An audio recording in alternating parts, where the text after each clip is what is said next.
আসসালামু আলাইকুম প্রিয় ভিউয়ার্স। আপনারা স্ক্রিনে দেখতেই পেয়েছেন বা দেখতে পাচ্ছেন যে আমি একটা স্ক্রিনশট একটা ভাই ক্রোয়েশিয়া একটা গ্রুপে এই পোস্টটি শেয়ার করেছে যে বাঙালিরা যারা ক্রোয়েশিয়া চলে যাওয়ার পরে ওখান থেকে অন্যান্য দেশে চলে গেছেন তাদের জন্য অভিশাপ, তারা যেন কোনোদিন সফল না হয়। এরকম অনেকেই আছেন যে আপনারা হয়তো মনে মনে দুঃখ করছেন অথবা মনে মনে এটা ভাবছেন যে না, অন্যান্য বাঙালি যারা আছে তারা ক্রোয়েশিয়া চলে যাওয়ার পর ওখান থেকে মুভ করেছে অন্যান্য কান্ট্রিতে, যার কারণে আজকে আমাদের ভিসা হচ্ছে না, পারমিট উঠতেছে না। দেখেন, জীবনটা হচ্ছে বৈচিত্র্যময়, পৃথিবীটা অনেক বড়। আপনার রিজিক যেখানে সেখানে প্রথমত যেতেই হবে। আল্লাহ খায়রুর রাযিকিন রাজ্জাকুযুল কুওয়াতুল মাতিন। আপনার যেখানে রিজিক সেখানে আপনাকে যেতে হবে, হোক ইতালি, ফ্রান্স, স্পেন, পোল্যান্ড, যেখানেই হোক না কেন। হয়তোবা আপনার উসিলা ছিল ক্রোয়েশিয়া। প্রথমত হচ্ছে এটা রিজিক। নাম্বার 2 হচ্ছে গিয়ে দেখেন, যারা ক্রোয়েশিয়াতে আসে তারা অনেক বড় স্বপ্ন নিয়ে আসে যে আমি ক্রোয়েশিয়াতে থাকবো, ইনকাম করব, স্যালারি পাবো, ওখানে কার্ড পাবো, দেশে আসা যাওয়া করব।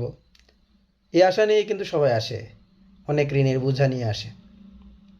কেউ কিন্তু শখে আপনার এক দেশ থেকে অন্য দেশে যায় না, ক্রোয়েশিয়া থেকে অন্য দেশে চলে যায় না। কারণ কারণ দেখেন, আপনি একটা মানুষ যখন আসে তখন তার ব্যাকগ্রাউন্ডে কিস্তির চাপ থাকে, ঋণের চাপ থাকে। কে কীভাবে আসে জানি না, অনেকের এরকমটা থাকে। কিন্তু ইউরোপের মধ্যে আসার পরে সবচেয়ে বড় যে জিনিসটা হচ্ছে বৈধতা, কাগজ। টাকা তো আপনি ইনকাম করবেনই সারা জীবন, কিন্তু যদি বৈধ না থাকতে পারেন তাহলে আপনার দেশে যেতে পারবেন না, কোথাও কাজ পাবেন না, পুলিশে ধরবে, সমস্যা করবে। হ্যাঁ, কাগজের বৈধতা হচ্ছে সবচেয়ে আসল জিনিস। সো সো এই জিনিসটা আপনারা বুঝতে হবে যে মানুষ বৈধভাবে এসে কেন অবৈধ হয়। কেউ ইচ্ছা করে কিন্তু অবৈধ হয় না, কারণ অবৈধ লোকের কোনো মূল্যায়ন ইউরোপে নেই। সেক্ষেত্রে অনেকে দেখা গেছে আসার পর কাজ পায় না, কোম্পানি রিসিভ করে না, কার্ড দেয় না, বিভিন্ন সমস্যার সম্মুখীন হয়, অথবা কার্ড দিলে স্যালারি পায় না, যেগুলো আমি আগেও আপনাদেরকে শেয়ার করেছি।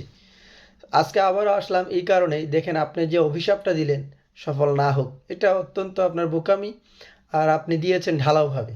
হ্যাঁ, আমি মানি কিছু কিছু তাগড়া যুবক বা অবিবাহিত ছেলেরা যারা আসে তারা অল্প বয়সে আসার পর দেখা গেছে ফ্রান্স, ইতালি চলে যায় ভারী পাসপোর্টের জন্য, ভারী কাগজপত্রের জন্য।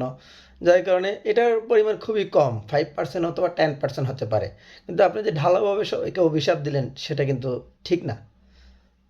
অতএব আপনি আপনার লক্ষ্যে পৌঁছানোর জন্য আপনি আপনার চেষ্টা করুন। আপনি অমুকের কারণে যাইতে পারেন না, অমুকের কারণে যাইতে পারেন, এটা হচ্ছে কি আপনার মিথ্যা কথা।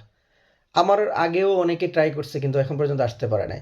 এখন অনেকে ট্রাই করছে, 20 লাখ 40 লাখ টাকা চলে গেছে, জীবন চলে গেছে, আসতে পারে নাই। কিন্তু আমি প্রথমবার ট্রাই করেই চলে আসছি। কথাটা হচ্ছে এটা না, কথাটা হচ্ছে আপনার রিজিক যদি থাকে আপনি আসবেন। ঠিক আছে? আপনি হয়তো সফলতা যদি আপনার থাকে আপনার ভাগ্যে, আপনি দেশে সফল হবেন, নয়তো বিদেশে প্রবাসে সফল হবেন। আপনি যে ইউরোপ আসলেই সফল হবেন এমন তো না। অতএব কাউকে দোষারোপ করে, কাউকে অভিশাপ দিয়ে, এটা হচ্ছে নিতান্তই বোকামি। অতএব মনে রাখবেন, আপনিও যদি আসেন আপনিও কিন্তু বেশি দিন থাকতে পারবেন না ক্রোয়েশিয়াতে, কারণ ক্রোয়েশিয়া একটা নতুন সেনজেন কান্ট্রি। এখানে কাজের খুবই সংকট। দ্বিতীয়ত হচ্ছে এখানে কনস্ট্রাকশনের কাজ বেশি, বাইরে -ডিগ্রি সেলসিয়াস চলে, আপনি সেখানে কাজ করতে পারবেন না, আপনি নিজেই বরফ হয়ে যাবেন। সেক্ষেত্রে আপনি কী করবেন?